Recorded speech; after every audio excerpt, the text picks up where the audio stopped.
ना झुकने दिया तिरंगे को, ना युद्ध कभी ये हारे हैं। भारत माता तेरे वीरों ने दुश्मन चुन चुन कर मारे हैं। अब दोस्तों बात जो है भारत माता से आगे निकल चुकी है। वसुधैव कुटुंबकम जो हमारा नारा है, पूरा विश्व हमारा परिवार है। तो ये जो हमारे नेवी के जाबाज हैं, मैं इन पे पहले भी वीडियोस बना चुका हूँ। ये आजकल रेड सी वाले एरिया में, यानी यूं कहें कि अरब की खाड़ी में, जो कि इंडियन ओशन का एक एक्सटेंशन है, उसमें छाए हुए हैं। और फिर इन्होंने ऐसा एक कारनामा कर दिया है कि हर भारतवासी का सर जो है इन्होंने गर्व से ऊंचा कर दिया है। और मैं अपने इन नेवी के वीरों को प्रणाम करता हूं, शत शत नमन करता हूं। दोस्तों नमस्कार, स्वागत है आपका। अभिनंदन स्वीकार करें जितेंद्र त्रिपाठी का। तो किस्सा ही कुछ ऐसा है कि हर भारतवासी का जो सीना है वो गर्व से चौड़ा हो जाएगा। ये रहा अपना INS कोलकाता, और इसने क्या किया है इसी के बारे में आज मैं चर्चा करूंगा। दोस्तों आप सब वाकिफ हैं इस बात से कि जो इजराइल और हमास वाला जो युद्ध चल रहा है उधर गाजा पट्टी पे, और वो बहुत टाइम, उसको दो ढाई महीने 3 महीने के आसपास समय हो गया है। और ये जो युद्ध यहाँ चल रहा है इजराइल के पास, ये यहाँ पे जो इजराइल और हमास के बीच में जो युद्ध चल रहा है, तो यहाँ जो यमन में जो हूती विद्रोही हैं, सऊदी अरेबिया के नीचे ये हिस्सा है यमन का, यहाँ पे भी 4-5 साल से जो है इन फाइटिंग चल रही है और अंदर काफी युद्ध चल रहा है। तो ये लोग बड़ी प्रॉब्लम क्रिएट कर रहे हैं। और ये जो रास्ता है जो इधर से जाता है, ये सुएज कैनाल वाला, इन्होंने इसको ब्लॉक कर रखा है। और यहाँ पे आए दिन जो है ये उस पर बमबाजी और गोलीबारी जो है करते रहते हैं, कभी छोटे मोटे रॉकेट्स डालते हैं। लेकिन हाँ, इस एरिया को अच्छी तरीके से इन्होंने अफेक्ट कर रखा है। इसका जो भी ये कर रहे हैं उसका असर तो उस पर पड़ ही रहा है।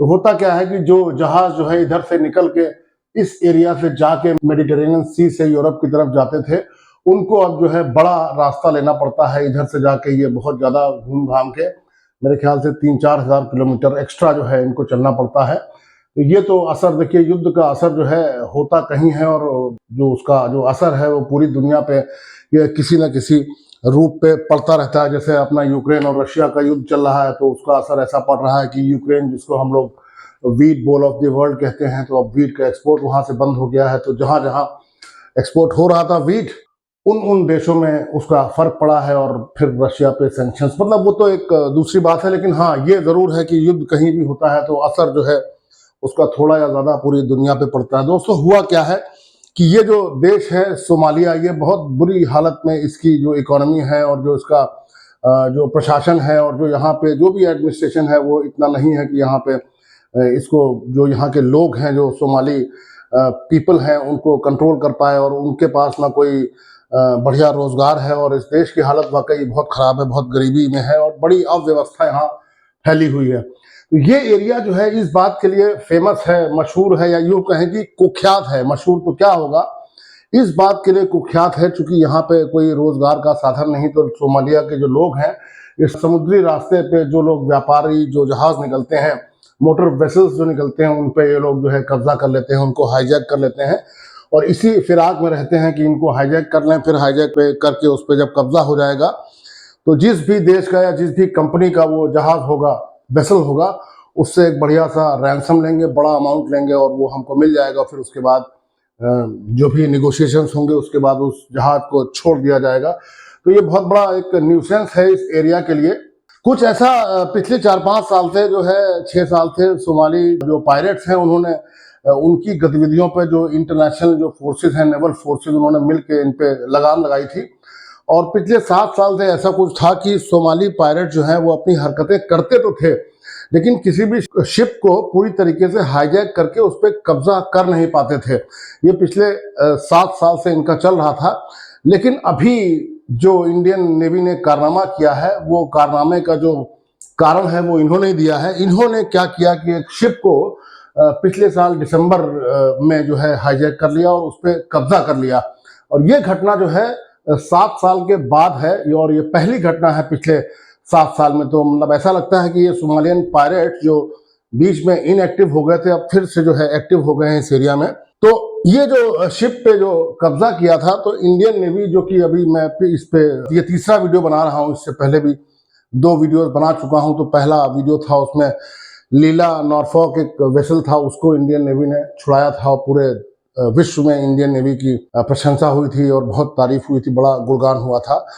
और उसके बाद जो दूसरा इंस्टेंस हुआ था उसमें जो है ईरान का शिप था वो MV ईमान, जिसमें आपको याद होगा पाकिस्तान के जो क्रू मेंबर्स थे 16-17 लोग, उनको इंडियन नेवी ने छुड़ाया था और फिर पाकिस्तान के उन लोगों ने बड़ा इंडियन नेवी का गुणगान किया था और पाकिस्तान की जनता ने भी इंडियन नेवी का गुणगान किया था और पूरे विश्व में जो है इंडियन नेवी का कारनामा ये विख्यात हुआ था और पूरी दुनिया में प्रशंसा हुई थी। ऐसा ही काम जो है दोबारा तीसरी बार फिर इंडियन नेवी ने यहाँ कर दिया है। देखिए इंडियन नेवी, ये हमारा देश है इंडिया और ये जो इंडियन पेनिनसुला है वो ये है और ये रही अरब की खाड़ी। तो इंडिया के जो कोस्ट गार्ड्स हैं वो इस एरिया को पेट्रोल करते रहते हैं, अपनी जिम्मेदारी ले रखी, इस एरिया में कोई भी गलत हरकत जो है वो होने नहीं देंगे। और इंडियन नेवी की एक बहुत मजबूत और बहुत रोबेली प्रेजेंस यहाँ पर है इस एरिया में। तो इसी एरिया में इंडियन कोस्ट से, जो इंडिया का जो किनारा है, जो तट है, वहां से करीब करीब 2000 किलोमीटर या 2200 किलोमीटर दूरी पे जो ये शिप थी, इसका नाम था MV रुवेन। जो शिप होती है इस पे किसी न किसी देश का जो झंडा है वो लगा होता है, इससे पता रहे कि आइडेंटिटी इसकी जो है एस्टेब्लिश हो पाए, इसकी पहचान हो पाए। तो जो MV रुवेन शिप है, मैं अभी आपको दिखाऊंगा, उस पे जिस देश का झंडा लगा है उस देश का नाम है माल्टा। और माल्टा तो यहाँ आपको इस पे दिख भी नहीं पाएगा, यहाँ पे यूं मान लीजिए कि ये है माल्टा, बस खाली एक पॉइंट है माल्टा, इसकी कैपिटल है वेलेटा। माल्टा की कैपिटल हुई वेलेटा। इसी माल्टा का झंडा जो है MV रुवेन जो शिप थी, जिसको सोमाली पायरेट्स ने जो है हाईजैक कर लिया था, उस पर कब्जा कर लिया था, इसी शिप पे जो है 35 जो है सोमाली पायरेट्स सवार थे और उनका कब्जा इस शिप पे हो गया था। इस शिप को इंडियन नेवी ने अपनी शूरवीरता से, अपनी बहादुरी से, अपनी कुशाग्र बुद्धि से, अपनी कुशलता से इस शिप को इन 35 सोमाली पायरेट से सक्सेसफुली, सफलतापूर्वक छुड़ा लिया है और देश का नाम फिर से एक बार रोशन किया है। सलाम Indian navy.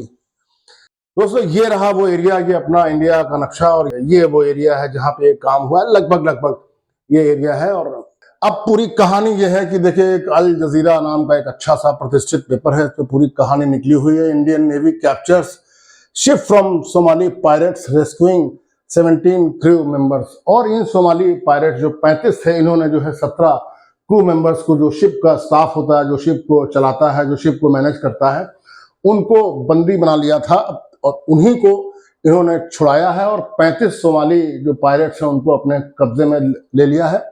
Navy captures MV Ruin off the Indian coast, ending the 3-month hijacking of Maltese flag bulk carrier। देखिए 3 महीने तक ये लोग जो हैं, जो पायरेट्स हैं, उस पे शिप पे कब्जा जमाए रहे और उस शिप को अपना बेस बनाकर एक बांग्लादेश का जो शिप थी उस पर भी इन्होंने कब्जा करने की कोशिश की थी। वो भी आगे बताऊंगा मैं, क्योंकि एक इतनी बड़ी शिप उनके हाथ में आ गई तो फिर अपनी हरकतें करेंगे, छोटी मोटी शिप पे कब्जा करेंगे और उनको भी डिस्टर्ब करने की कोशिश करेंगे। ऐसा होता है वहां, ऐसा होता रहा है।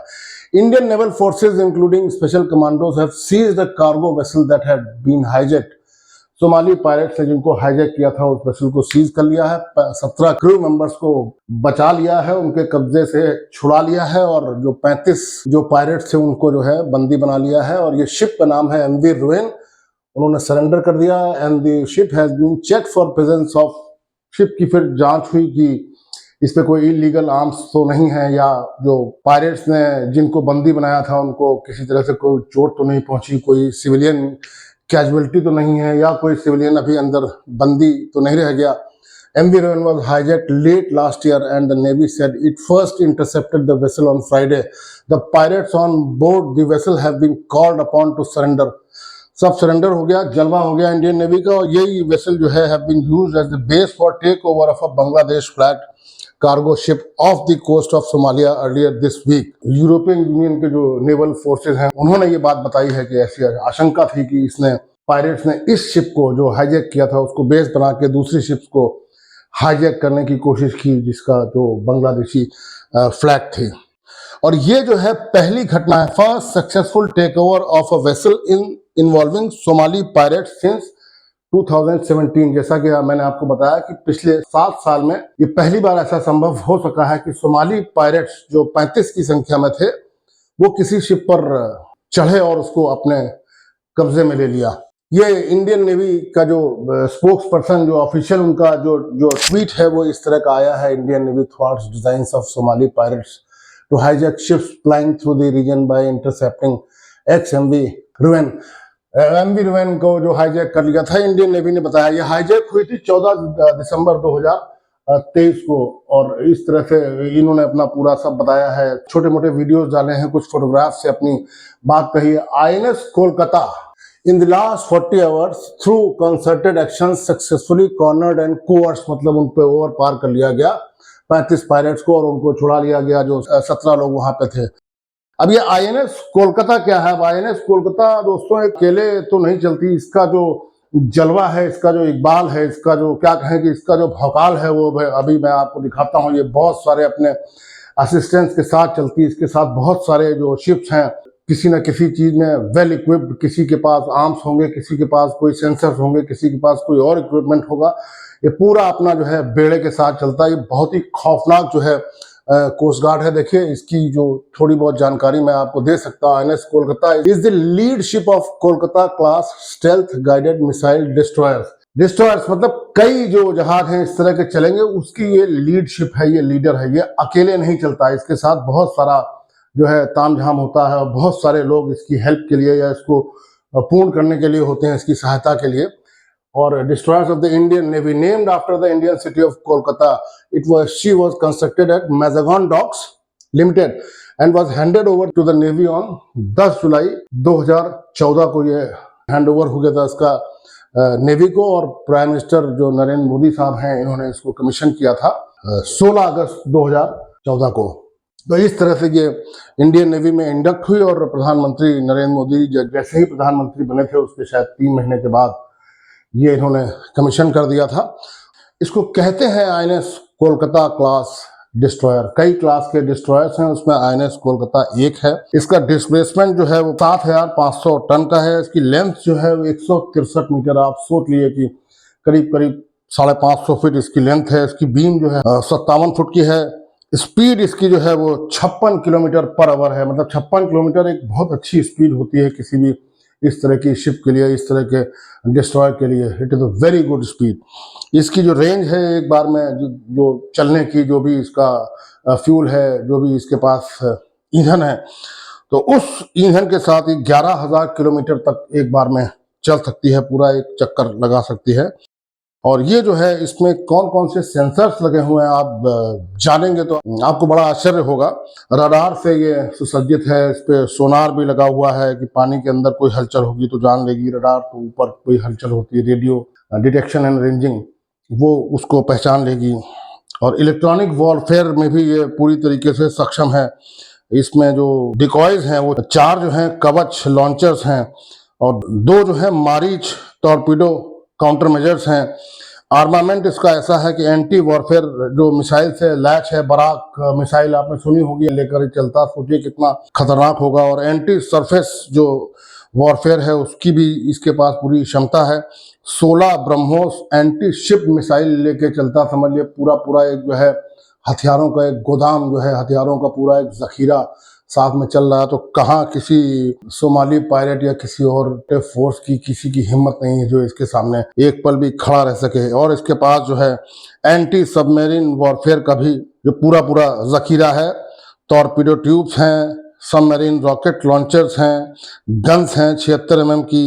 एंटी एयरक्राफ्ट जो हेलीकॉप्टर है वो भी इसके अंदर जो है ले जाने की क्षमता है। 2 सी किंग और HL ध्रुव हेलीकॉप्टर जो है उनको ये ले जा सकता है। आप समझ लीजिए कितना खौफनाक, कितना जलवेदार जो है अपना ये आईएनएस कोलकाता क्लास है। उसका भी मैं आपको एक रिप्रेजेंटेशनल वीडियो भी आपको दिखाऊंगा। मैंने सोचा थोड़ा सा आईएनएस कोलकाता के बारे में आपको बता दूं। ये वही न्यूज़ है, ये दूसरे एक सोर्स है, इकोनॉमिक टाइम्स, सेम न्यूज़ जो है इन्होंने छापी हुई। ये वो वीडियो है जो मैं आपको दिखाना चाह रहा हूँ, जिसकी मैं बात कर रहा था, रिप्रेजेंटेशनल वीडियो। इसको देखिए, आपको बड़ा अच्छा लगेगा और अपनी नेवी पर निश्चित रूप से आपको गर्व होगा। ये एक रिप्रेजेंटेशनल वीडियो है, इसमें सारा है वो शिप भी है जिसको बचाया है, और जो आईएनएस कोलकाता क्लास का जो अपना डिस्ट्रॉयर है ये भी है। इसके साथ जितना तामझाम जो चलता है, जो जलवा, जो रॉड उसका है, वो सब आप उसको देखिए। हेलीकॉप्टर भी इसमें है। किस तरह से ये ऑपरेट करता है इसका आपको थोड़ा सा आइडिया लग जाएगा। ये वो रहा MV Raven, ये अपना डिस्ट्रॉयर। फिर इसके साथ की जो शिप है इसकी जो असिस्टेंस के लिए चलती हैं तो ये रही।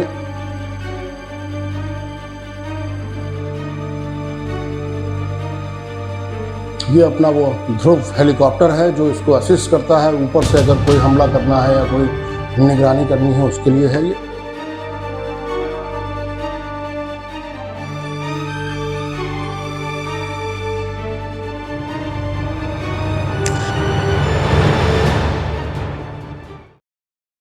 तो देखा आपने दोस्तों किस तरह से इंडियन नेवी ने इतना बढ़िया कारनामा किया, जो एक एक देशवासी का जो है सीना चौड़ा हुआ, सिर जो है ऊंचा हुआ और अपना तिरंगा भी जो है शान से पूरी दुनिया में लहराएगा। मुझे लगता है छोटी सी प्रस्तुति आपको पसंद आई होगी। अगर ऐसा हुआ हो तो मेरे चैनल को सब्सक्राइब करें, लाइक करें और इंडियन नेवी के इस कारनामे पर आप सिर्फ एक कमेंट करें, जय हिंद। मुझे सुनने के लिए धन्यवाद। अपना ख्याल रखिएगा, शुभकामनाएं, नमस्कार।